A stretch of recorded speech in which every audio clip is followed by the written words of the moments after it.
Well, after a very game-changing twist, there is a lot of questions to be answered and a lot of secrets to be revealed.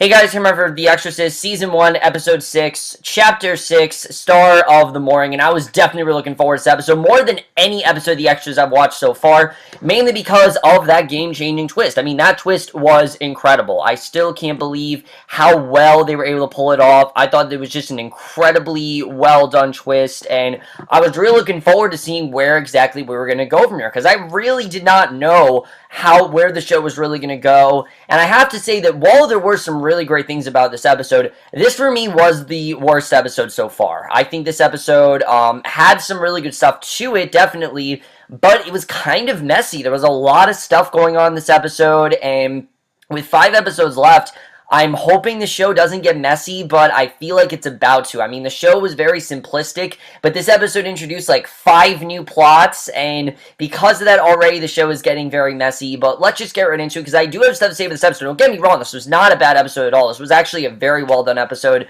Just out of them all, I felt like this episode in general was quite messy, but let's just get into it. So we start off, and now that we know that Angela is actually Regan, we start off where we see old interview of Wake Up San Diego. Not Wake Up San Francisco, I thought of that immediately, but it's actually Wake Up San Diego. And it features Regan and her mother, Chris, discussing Chris's book, The Devil and My Daughter. And you see the fact that Chris is kind of basically made a name for herself because of this. She's kind of making this, she's buying into it. She's using her daughter for publicity, and you definitely do see that here, and that very well goes with Chris's character, definitely. And Regan's very quiet, but she's not shy, and she doesn't like talking about the time period when she was possessed, mainly because obviously how much it affected her and how fucked up she was then. And she remembers very vague details, including not being able to control her body. She also remembers a voice asking her to come closer, but that's about all she recalls. She doesn't really remember anything else, or at least admits remembering. Maybe she does, but obviously she doesn't just want to say, what actually happened on live TV. So she's asked if maybe there's another explanation other than possession, but she's positive that it was real. Nobody seems to believe her, and I thought this was a really great way to start things out. And that, the scene with the host is just drilling her with questions, and the girl who played young Regan was very convincing. You really did feel like this was the same Regan girl. I mean, obviously they can't get the original Regan from the movie.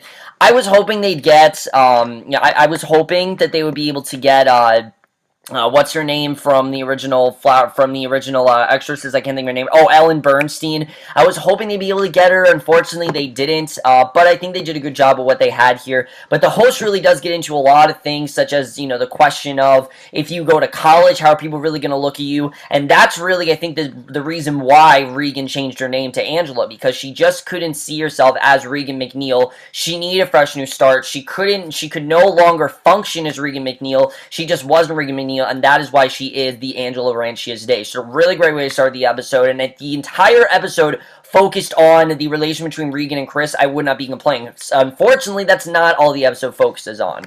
So Kat will talk with the grandmother that she's never met, as Angela can be heard in the background angry at Henry for letting Chris into their home, and Chris tells Kat that she looks a lot like a young Chris McNeil, especially her mouth, and wonders if anyone has ever mentioned that to her, and I thought it was a really well done scene. Kat is obviously very thrown off by what's going on, but she's also very interested in what Chris is telling her about, because Kat now knows that her sister is in fact possessed, that this wasn't something that she was faking, this wasn't that her mother was crazy, she is in fact possessed, and you really do see that with Kat here. So in the kitchen, Henry's angry Angela never told him about Chris, and that's understandable, obviously. I mean, this is something that she probably should have told him, and you understand why, obviously. I mean, it's not easy to say, hey, I was possessed all these years ago, and I did these terrible things, but here I am now. It's just not really easy to do that. And while in the living room, Chris explains that she tried to track her daughter down, but she couldn't find her. She saw the news report about Casey, and the way that is very much kind of a repeat of what happened to Regan, I think, is overall very interesting. She's missing, and that's how she found Regan/Angela. And Kat wants to know if Casey's possession is like Regan's. Chris says she hopes not. Kat admits she called the police and believes it's her fault that Casey's missing. She thinks this is all her fault, but I like that Chris reassured her that, no, this is not your fault, this is kind of out of your control, there's not much you can do, because no, it's not really, I would not say that it is Kat's fault. I think that Kat did what she felt was right. She made definitely a rash decision, but I understand why she did it. I totally understand that, so I'm not upset that she made the decision that she did, but I thought overall it was really well done. Henry then tells Angela that Chris can stay because she may be able to use her fame to draw more attention to finding Casey, and Kat's okay with giving up her bed for a few nights so her grandmother can stay with them. And I get what Henry's saying. Now they are out in public. Everyone knows about the Rance family, and we see the police and volunteers are searching for Casey. Now, something that really did bug me is that this episode, we never get that time with Casey to see her on her own, where she went, where the man tricked her into going. We don't know any of that stuff, and that kind of pissed me off. We had this really great focus with Casey in the past 3 episodes that I think we were really missing here. We didn't get to see the man, we didn't get to see anything from Casey's perspective, and that really felt like something was missing, and that void definitely was there in the episode. And Father Tomas is also volunteering, as are Casey's family members, and at the volunteer center, Angela remains angry about her mother's involvement, having to revisit her own past, but even at the volunteer center, Chris is being approached by fans. Everyone seems to see Chris as this celebrity, someone who, is praised for doing what she did, proving that Henry right and believing the search for Casey will garner more attention with a well-known actress involved, which is a very smart idea. I mean, it seems kind of silly, but I get what Henry's saying. Chris is very well known. This will get more people to want to search for Casey. The more people know that Chris is back, the more people want to search for Casey. The overall was a very smart idea, and I totally do understand where Henry's coming from in that regard.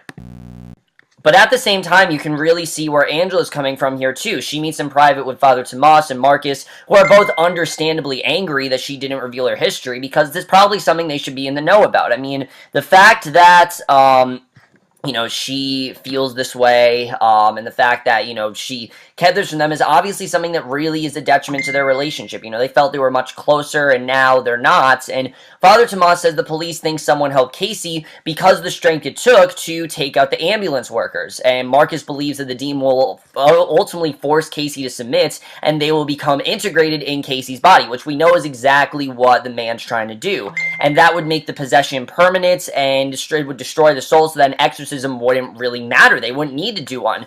And if they don't find Casey quickly, there may be nothing left to save, because the demon might become embedded into her, and it might just become a part of her. There might not be a Casey Rance anymore. And again, this is the kind of stuff that I really wanted to see. I kind of wanted to see a scene of Casey on her own. I think it just would have made more sense to do that. In fact, do an entire episode of that. It would have made more sense. But for some reason, they didn't. I get it. They had the limited episode length, but that definitely did kind of ruin parts of the episode. Not ruin, but it just kind of was missing. Definitely, I would have wanted to see a little bit more. Even if it was just one scene, I still would have liked to see something with Casey on her own. Definitely, because it's really good stuff so far with them. But Angela says when it happened to her, people thought that there was nothing left of her, but she was still in there. And we know that's very true. I mean, if you watch the movie, it seems like Regan is a lost cause, but luckily they were able to save her, and I like the way that was done. So Marcus leaves the room angry, telling Tomas he's off to hunt for Casey. He needs a police scanner, and when Tomas offers his help, Marcus will have none of it. He reminds Tomas he's been compromised, but Tomas says it won't happen again. Marcus thinks that Tomas is a good man, but he has too much to lose and can't be an exorcist, he feels, which is true. I mean, after what Tomas has done with, I always forget her name. I can't think of her name. What's her name? With Jessica, after what he's done with her, there's no way that he's going to be able to be a priest again. Because, again, he's had sex. So there's really no way he can do that. And I understand why Marcus is saying that. So a police press conference asks for the help of the public. And Father Tomas announces a $100,000 reward for Casey's recovery. Pretty sweet deal, I'd say. And Chris takes the time to announce that Casey is her granddaughter, while a woman yells asking about the 9 people of color who were murdered just blocks away. Really well done scene, because that is definitely a big part of this. I mean, it's not the fact they were just people of color, but also the fact that they were murdered. I mean, these people were savagely murdered, and it's very hard to forgive, and the attention has been focused on Casey and not the murder victims,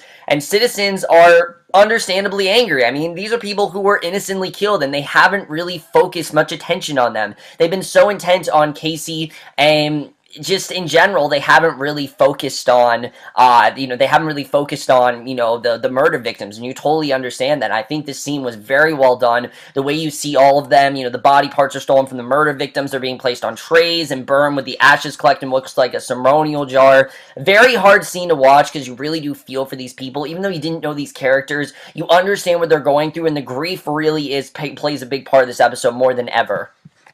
So the house and ask about Marcus. They want to know about the exorcism, and they have more questions for the priest, with Angela lying that Marcus was the only priest involved. Obviously not true, but the police, and she's doing that obviously to protect, Tomas's ass, but the police know that Casey broke a man's jaw and was in the psych ward, which makes them question whether she actually attacked the people in the ambulance, and Angela looks at the crime scene photos and asks if the victims had families, and we then see Kat. She finds the Wake Up San Diego interview online. Chris tells her the book wasn't her finest hour, and she actually does regret it, we see, which is understandable. I mean, this is really what ruined their relationship. You could argue that the possession is the thing that ruined it, but in general, I think this is like the key thing that kind of ruined their relationship. And Chris tries to explain the scandals back then and how it affected her career after she was labeled a devil worshiper, and much worse, because again, it seemed like she kind of used her daughter's possession to garner her attention to the press, and the publicity was bad for her career, and she was dropped by the studio. And Kat asks why the demon chose her mother. Chris says they were staying in a house where there was a Ouija board, and Regan said Regan loved it. That's when she met the demon, Captain Howdy, and Chris warned her to stop but didn't pay enough attention. This is all stuff we know, we know this from the movie, but they did a good job of, if for some reason you didn't see the movie, they actually told you exactly what happened, and I like that. And Kat says that her mom was just a kid, didn't ask for any of this. I kind of would have wanted to see maybe some of the footage from the movie. I think that could have been cool if they did that, but I don't know if it's a company thing, if maybe it's a different company and they can't show it, or if this is just trying to stick it on its own, but I kind of would have wanted to see that. I don't know why they didn't do that. I just think might have added to this. But Angela outside the bedroom door listening in, she hears her mom takes the blame for what happened all those years ago, and she knows that she wasn't there for her daughter, and this is really something that's upset Angela, you definitely see. So at the volunteer center, Maria Walters is fine with the fact that the donation was used for the reward. Kristen Fitzgerald, this character, I think is going to play a big role in these last 5 episodes, but she asks about the exorcism he wanted to perform, and Father Tomas doesn't want to talk about it. She invites him to an event that night at her house and tells him he'll meet influential people if he attends. So his meeting with Maria is interrupted by Jessica, who shows up unexpectedly, and obviously there's going to be something going on there, but Marcus and Father Bennett pay another visit to the tour bus driver and hosts who are experts on the supernatural occurrences taking place in Chicago. They found a surprising connection between Maria Walters and the weird events, and they've discovered that the vans that have been picking up people on the streets are actually owned by the Walters company, and the people who accept a ride in the van are never seen again, which is very creepy to think about. They've also learned that the Walters have given a $1.8 million donation to the Friars of Ascension, the group sponsoring the papal visit, which definitely makes us think again that the Catholic Church could very well be heavily involved with this. You definitely get that sense, and if that's true, that's a very risky direction for the show to go in, but I think would definitely make sense if they did go in that direction. So Angela mans the phones at the volunteer center, and a male caller asks her if she thinks God is punishing her for being a bad little girl. He calls her Regan and says she wanted him in her, and so does her daughter. He offers to tell her where she is, saying that Casey's standing right behind her. Angela looks up, she sees a demon behind her and screams, and I was honestly freaking out at the scene. I thought that the demon was going to go back into Angela. I mean, I really had no idea what was going to happen here. It really made me think that maybe something was going to happen to Angela. I really thought this was a very well done scene, the way that they did that. But Jessica and Tomasin go for a walk, and obviously things are very awkward between these two. I mean, they've had sex, and Jessica knows it was wrong. He asks if she's feeling guilty. She says the world owes them a little happiness, and she's not apologizing for what they did. She left her husband, handing him a key to the new apartment she just rented, and I've said it before, I mean, Tomas in general, when you're a priest, you're supposed to be in love with religion. You're supposed to be in love with the church, and Tomas isn't. That's the thing. He just simply isn't in love with the church. He's not willing to put his own relationships aside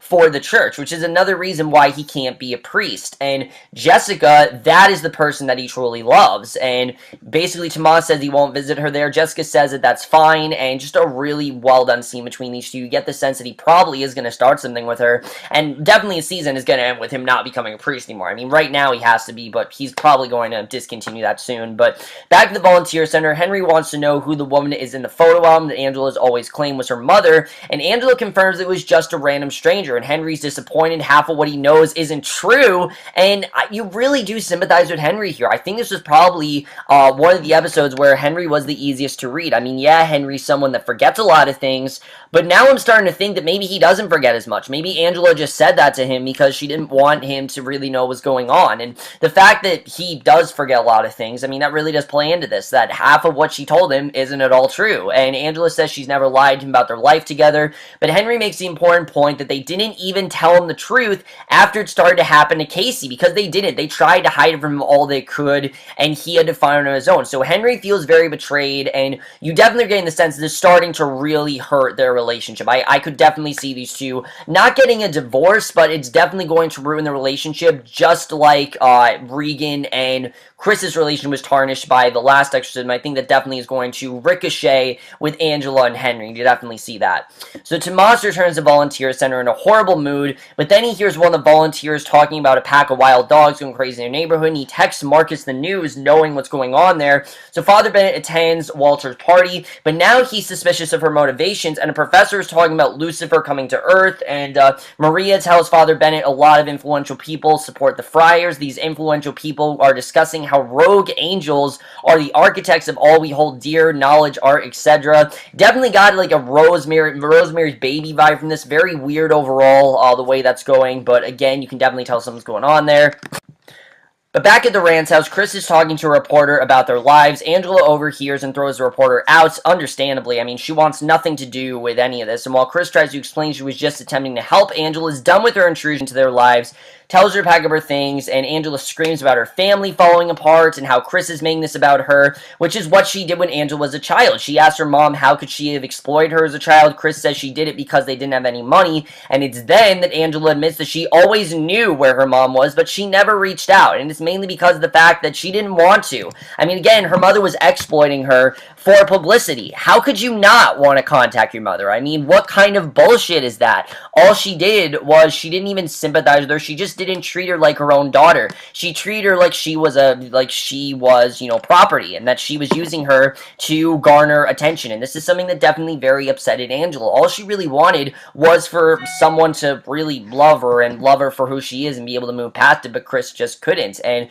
a call comes, Angela takes it, it's the coroner's office, and they may have found Casey, we find out. So, back at Maria's exclusive party, priests thank Maria for her hard work, while Father Bennett asks the professor if he's ever seen a demon. Father Bennett says he has, and as he walks away, Maria and her guests exchange looks, and again, I'm not really into this, I have to say. I mean, just all of this doesn't really make a ton of sense to me, and I don't know why we had to get Maria so heavily involved with all this. I don't really know why. You know, they're acting like Maria was a character we've seen before, and we haven't. So the Rand's family arrives at the coroner's office, are forced to make their way through dozens of photographers and reporters. I mean, again, they're famous, so they have no, they can't do anything else. And Father Tomas is also there. Chris tells him she wished she'd stayed involved in Angela's life. Angela and Henry are taken back to view the body, and it's not Casey. Upon receiving the news, Angela's finally happy to hug her mother and cry, and it's a really well done scene because Angela realizes, why, that, Chris really does feel bad for what she did. Just a really well done scene overall. I'm hoping we get more between these two because it's one of the most compelling things this episode gave us. And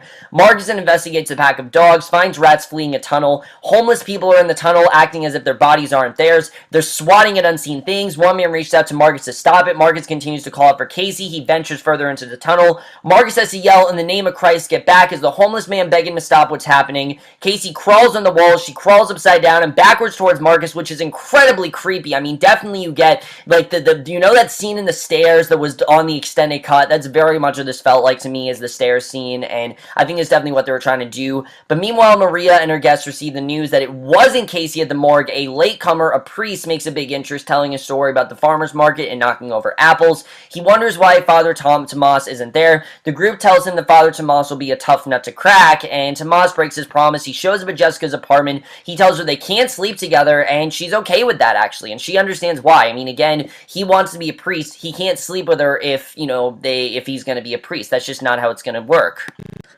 So at Maria's gathering, members of friars of association sit around the table where the priest presents the container filled with ashes. He asks for the devil to rise and walk among them. They all hold hands as they all hold hands to request the devil's presence. He scoops a handful of ashes, blows into the air. They all ask for the devil to take control of their bodies, with Maria begging for him to take her. The ashes choose someone else, and that man gasps loudly, then looks around the group. He stands smiling while everyone except Maria hug and laugh. Not gonna lie, I have no idea what is going on in this plot at this point. I am very confused. I don't know if they're trying to say that this is supposed to go with Casey's possession, if they're part of it. I mean, just in general, I honestly have no idea. It just doesn't really make a ton of sense to me. But I did really like the way this episode ends. We see Marcus has made his way to the beach where he does find Casey. She's eating a bird and growling, and it's nearly pitch black outside. He approaches Casey in the water. She attacks him. They struggle. He's finally able to hold on to her, dunking her under the water and trying to rid Casey of the demon. She luckily does stop struggling and then stops moving. He holds her in his arms, and then she opens her eyes, gasps for air. She tells Marcus that the demon is coming back, asks for his help, and that is the way the episode ends. Really good stuff overall. Just a bit messy, but let's just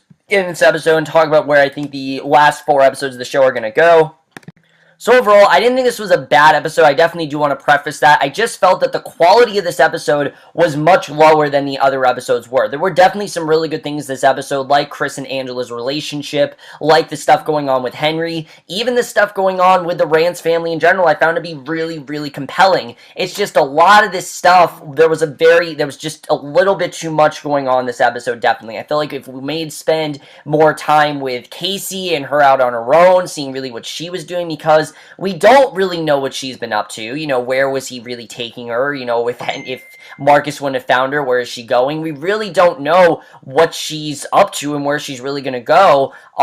So that definitely left me a little bit unsatisfied. But what I really did like is the stuff between Angela and Chris. Those two, I mean, obviously they have a very rough past. The fact that Chris, we see she wanted to, she wanted to, treat her daughter, in this way where she was using her for publicity and things like that. You totally understand why Angela would feel that way, but I like that they do seem like they're starting to make amends. And if Chris is really the thing that's going to help them possibly save, if she's going to be the thing that helps them possibly save Casey, that's going to be very interesting. Now, I don't really understand why Chris is really there. She seems to just come out of nowhere, except, oh, this is the way we tie the Exorcist to everything. They didn't really explain that as well, and I wish that they did a twist that she was like an exorcist. I know some people thought that, but I don't really think that's where that's going to go. I'm not going to lie, I have no idea what's going on in Maria's plot right now. I just find it to be very confusing. This cult has come out of nowhere. I don't know if they have ties to what's going on with Casey. Just everything about that is very confusing to me. It kind of came out of nowhere, and I don't really know where that's going to go. She seemed like she was just going to be an FBI agent, but no, then they made her like this whole cult of sorts, and it just got very confusing after a while, so we'll have to see where that's really all going to go, because I honestly don't know where that's all going to go. I do think that the Catholic Church is heavily involved in this. Brother Bennett obviously is not, but I think that definitely the Catholic Church is somehow involved, but we'll have to see. That's going to be interesting. I really do love where we're headed with Angela and Henry. These two really seem like this is really starting to affect their marriage, and it's understandable. I mean, the fact that she lied to him, and the fact that she completely went against everything, not went against, but completely, just fabricated these lies and didn't tell them what was really going on. It obviously is really starting to hurt their marriage, and I really do love where that whole plot is going. I think that's definitely going to be very interesting, and I like that they're actually giving Henry more to do than just him, forgetting things all the time. There's definitely more than that, and I really do like that. Kat, I like where they're going with Kat as well, with Kat really feeling like this is her fault. There's definitely going to be a lot of amends between her and Casey, as we're going to see, so I think that's going to be very interesting on the way that all goes. And then the only other thing to talk about is Tomas. Like I said, I think Tomas at this point, there's absolutely no way that Tomas can continue being a priest after what he did, but I feel like he definitely is trying to be, but I don't know if he really can do this. I mean, it doesn't seem right to me. It seems like there's no way he can be a priest again, but we'll have to see where that's really going to go. But that's my review, guys. Let me know what you guys thought of this episode overall. I didn't hate this episode. I just felt that the quality of this one was much lower than the other ones were. It was definitely very messy. I think we focused way too much on the Colts, and I think we could focus a little more on Chris and Angel, which we did, but I just want a little bit more going on there. But that's my review. Hope you all enjoyed. We'll see you guys in my next video, which will be for Luke Cage. I know it's been a while since I reviewed it. I will explain why in that video, and I will see you guys for that. Okay, bye.